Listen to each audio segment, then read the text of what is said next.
السلام عليكم، مرحبا بكم. ان شاء الله تكونوا كاع لاباس وبصحه جيده وهانيين يا رب العالمين. ويومكم ان شاء الله يكون معطر بذكر الرحمن وبالصلاه والسلام على سيدنا محمد وعلى اله وصحبه اجمعين. حبيباتي، اليوم حنحضر معكم واحد الوصفه جد سهله واقتصاديه، يعني بمقادير موجوده في كل منزل، اللي هي وصفه صدر الدجاج بالبصل.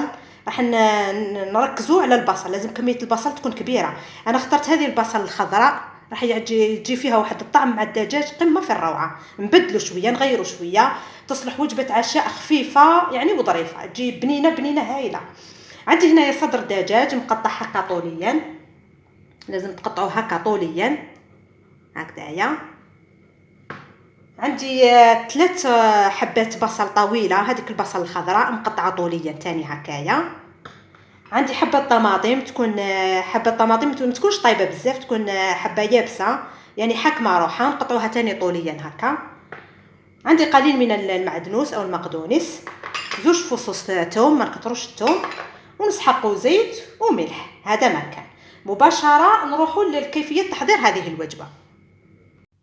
هنا حبيباتي نجيبوا هكا مقلاة ولا طنجره، نديروا فيها حوالي 4 ملاعق تاع زيت نباتي.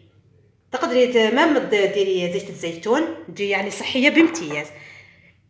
نبداو اول حاجه نحطوا البصل. شفتوا البصل لازم تكون كميه كبيره، خاطر هذا صدر الدجاج راح يكون طاغي عليه ذوق البصل هكذايا. نشعلوا نار، لازم النار تكون هادئه، يعني في 10 دقائق راح ديري طبق اقتصادي ولذيذ وصحي. انا نخلي حبيباتي البصل هكايا تتقلى تدبال، ومن بعد نكملوا بقيه الوصفه. هنا حبيباتي بعد ما بدا يدبل لي البصل حنضيف اللحم، صدر الدجاج. طبعا تكوني غسلتيه مليح بالخل والملح او الليمون هكايا.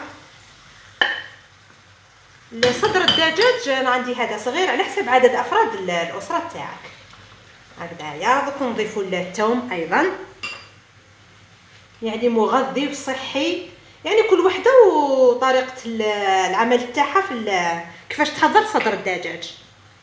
انا نحب هكا صدر الدجاج نحمره مع واحد التتبيله بذوق البصل، يجي قمه في الروعه، صحي بزاف هايل ومغذي هكايا. نضيفوا التوابل، نوريكم التوابل اللي راح نديرهم معاها. نضيف لهنا، نقصوا النار، نضيف لهنايا فلفل عكري او بابريكا، هذه الحلوه ماشي الحاره، اللي تحب دير الحار دير عفوا.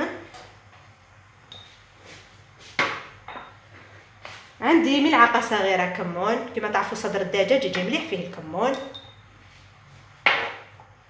نديروا قليل من الفلفل الاسود، ما نكثروش، هكا نصف ملعقه صغيره. عندي راس الحانوت او توابل مشكله، تجي هذه التتبيله هايله بزاف هايله. نضيفوا قليل من الملح حسب الرغبه، راكي ديري وتذوقي حبيبتي. تقدري ديري هذه صدر هذا الدجاج بالبصل، ديريه ساندويش، تجي روعه روعه روعه مع المطلوع، خاصه مع المطلوع هكايا. خلطوا مليح هكايا. انا من بعد في نص طياب نضيفوا الطماطم ونضيف المعدنوس. انا نخلي دوكا حتى يبيض لي الدجاج، ومره على مره نخلطوا ونضيف الملح الا يخص ونرجع لكم. حبيباتي انا الطبق تاعي راح نرافقه بصلصه الجبن، يعني مقادير سهله وسريعه. عندي هنا كاس الا ربع حليب، ملعقه نشا او مايزينا، 2 حبات جبن مثلث، ونسحق شويه فلفل اسود وشويه ملح فقط. نديروا الحليب، فرغوا النشا بارد في بارد هكايا، تجي طعمها بزاف بزاف هايل. انا دوك نحطها على النار، ندير شويه فلفل اسود، شويه باك ما تكثروش هكذايا، شويه ملح ما نكثروش هكذايا. هذه الطريقه. نضيفوا الجبن كلش مع بعض ونحطها على النار حتى تتكاثف لي الصلصه. لازم تخليها شويه خفيفه ماشي ثقيله. هكذا انا دوك نحطها على النار تتكاثف لي ونرجع لكم. هنا حبيباتي هاو القوام تاع الكريمه، كريمه الجبن باللي وصلت له. لازم تخلوها هكايا سائله نوعا ما هكذايا. انا دوك نرافقها بالطبق تاعي ونرجع لكم. هنا بعد ما طاب لي الدجاج نصف صدر الدجاج نصف طياب هكايا بدا يتكاثف شويه، حنضيف الطماطم في هذه المرحله هكذايا. نضيفوا معدنوس مقدونس هكا ونخلو شويه للتزيين. انا دوك نغطي عليها نخليها تتكاثف مليح ونرجع لكم في صحن التقديم. هنا حبيباتي بعد ما طفيت عليها حنضيف لها ملعقه صغيره تاع الخل هكايا،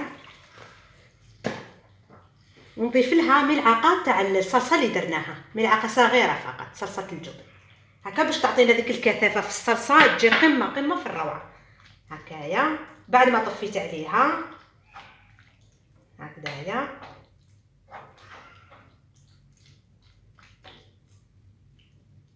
هكذايا. انا دوك نديرها معكم في صحن التقديم. هنا حبيباتي الطبق تاعي راهو جاهز بعد ما زينته بالقليل من صلصه الجبن والمعدنوس اللي بقى لي. شوفوا شكله يشهي وجا بزاف بنين ومغذي. مع هذا البرد ما يصلح غير هكا اطباق تكون خفيفه وظريفه لوليداتنا نفرحوهم بها.